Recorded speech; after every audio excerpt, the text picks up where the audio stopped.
এইভাবেই সিস্টেমটা কাজ করে, আর এটা কেউই ছাত্রদের বুঝিয়ে বলে না।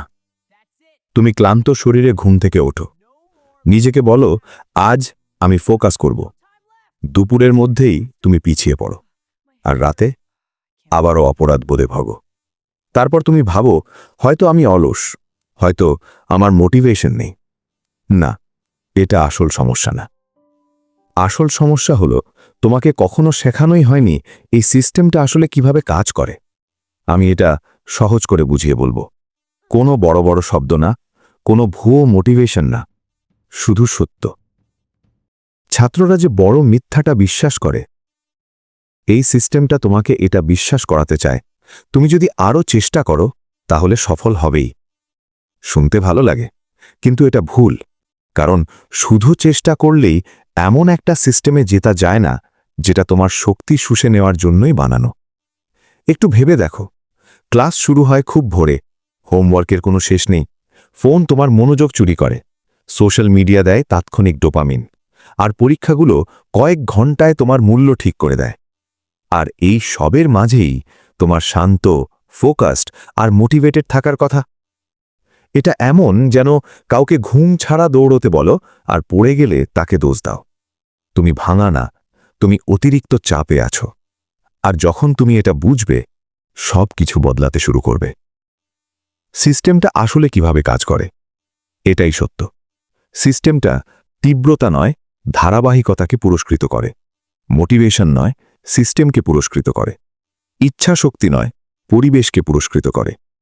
বেশিরভাগ ছাত্র মোটিভেশনের জন্য অপেক্ষা করে, কিন্তু বুদ্ধিমান ছাত্ররা এমন অভ্যেস তৈরি করে যেগুলো মোটিভেশন শূন্য থাকলেও কাজ করে। এইটাই পার্থক্য। চলো এমনভাবে ভেঙে বলি যেটা তুমি বাস্তবে ব্যবহার করতে পারো।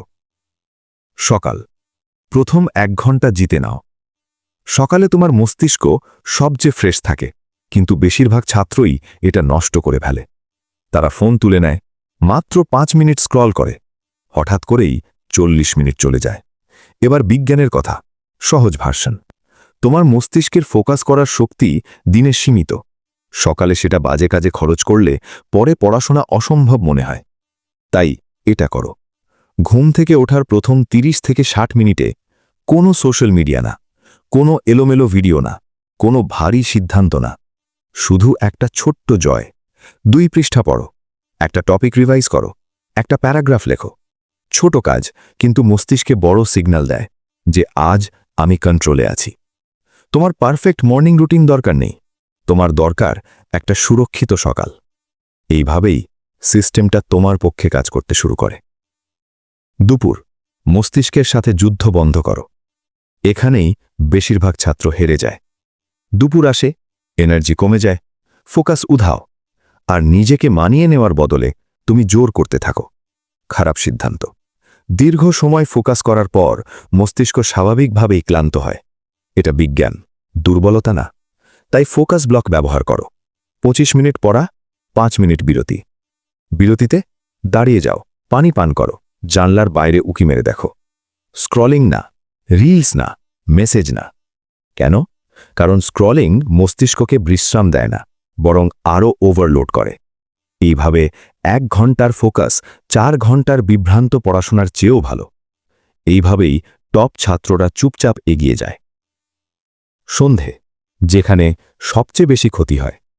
সন্ধে বেজানোজনক। তুমি ক্লান্ত, তুমি পিছিয়ে আছো মনে হয়, তুমি অন্যদের সাথে নিজেকে তুলনা করতে শুরু করো। তারপর শুরু হয় অপরাধবোধের চক্র। আগামীকাল তাড়াতাড়ি উঠব, সব ঠিক করে ফেলব। তুমি পারবে না, কারণ অপরাধবোধ শক্তি মেরে ফেলে। নিয়মটা মনে রেখো, সন্ধে চাপ দেওয়ার জন্য না, সন্ধে রক্ষণাবেক্ষণের জন্য। হালকা রিভিশন, নোট গুছানো, আগামীকালের প্ল্যান। আর একটা খুব গুরুত্বপূর্ণ জিনিস, ঘুম ঐচ্ছিক নয়, ঘুম অলসতা নয়, ঘুম হলো কৌশল। ঘুমের সময় মস্তিষ্ক তথ্য নতুন করে সাজায়। ঘুম না হলে খারাপ মিশ্রিতি, কম মোটিভেশন আর মানসিক বার্নআউট। এটা ডিসিপ্লিন না, এটা আত্মক্ষতি। মানসিকতা, যে অংশটা কেউ শেখায় না। এখন মন দিয়ে শোনো, সিস্টেমটা মেধাবীদের পুরস্কৃত করে না, এটা তাদের পুরস্কৃত করে যারা বিরক্তিকর সময়েও হাল ছাড়ে না। বেশিরভাগ দিনই প্রোডাক্টিভ মনে হবে না, বেশিরভাগ অগ্রগতি চোখে পড়বে না। এটাই স্বাভাবিক। প্রতিদিন মোটিভেটেড থাকার কথা নয়।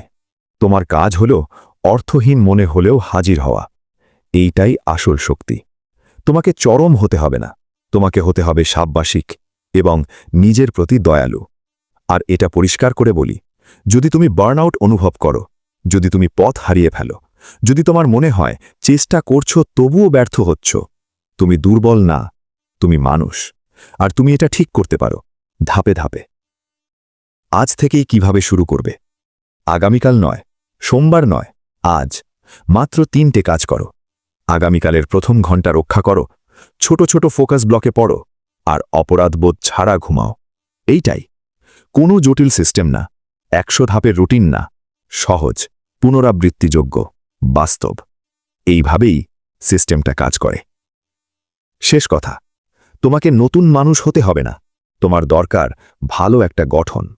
যখন তুমি সিস্টেমের সাথে যুদ্ধ বন্ধ করে ওটাকে ব্যবহার করা শুরু করবে, জিনিসগুলো হালকা মনে হবে, পরিষ্কার মনে হবে, সম্ভব মনে হবে। তোমার ধারণার চেয়েও বেশি সম্ভাবনা তোমার ভেতরে আছে, শুধু নিয়মগুলো কেউ তোমাকে বোঝায়নি। যদি এটা তোমাকে একটুও হলেও সাহায্য করে, লাইক করো। এটা আমাকে জানায় তুমি সত্যি উন্নতি করতে চাও। আর যদি এমন সৎ গাইডেন্স আরও চাও, সাবস্ক্রাইব করো। এই ভিডিওটা এমন একজন বন্ধুর সাথে শেয়ার করো যে চুপচাপ কষ্ট পাচ্ছে।